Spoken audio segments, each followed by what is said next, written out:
আমরা এখন একটু দেখে ফেলবো যে বেসিক ভেরিয়েবল গুলো কি কি, সাধারণত কি টাইপের ভেরিয়েবলস আমরা আমাদের কাজের ক্ষেত্রে এনকাউন্টার করতে পারি এবং সেগুলোর ধরনগুলো কেমন হয়ে থাকে।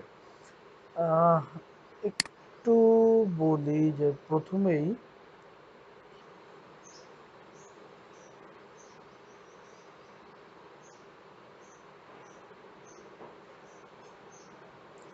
সাধারণত আমরা ডেটাগুলোকে তিনটা ফরম্যাটে দেখতে পাই। একটা হচ্ছে কন্টিনিউয়াস ভেরিয়েবল ফরম্যাটে, ক্যাটাগরিক্যাল ভেরিয়েবল ফরম্যাটে, আর হচ্ছে বাইনারি ভেরিয়েবল ফরম্যাটে।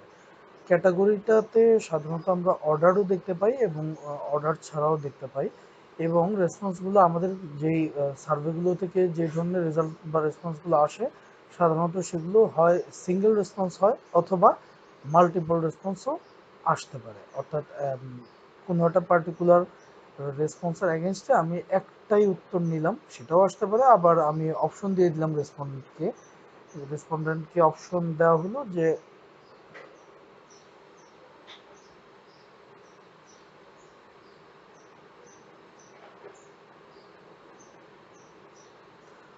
অর্থাৎ আমি যখন উত্তরগুলো নেব রেসপন্ডেন্টের কাছ থেকে, তখন তাকে অপশনটা দিয়ে দিলাম যে আপনি হয় এখান থেকে যে কোনো একটাকে নির্বাচন করুন, সিলেক্ট করুন, অথবা আপনি এখান থেকে একাধিকও বলতে পারবেন। যে যে অপশনগুলো বলে আমরা তখন সেটা ফিল আপ করে নিয়ে আসি।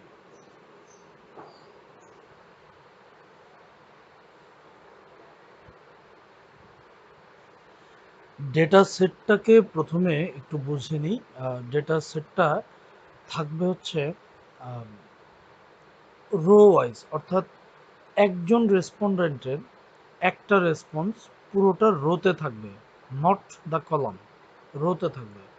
এই যে ভদ্রলোক, এনার বয়স 40, জেন্ডার মেল, ওনার হাউস হোল্ড সাইজ হচ্ছে 3, বাসায় 3 জন ফ্যামিলি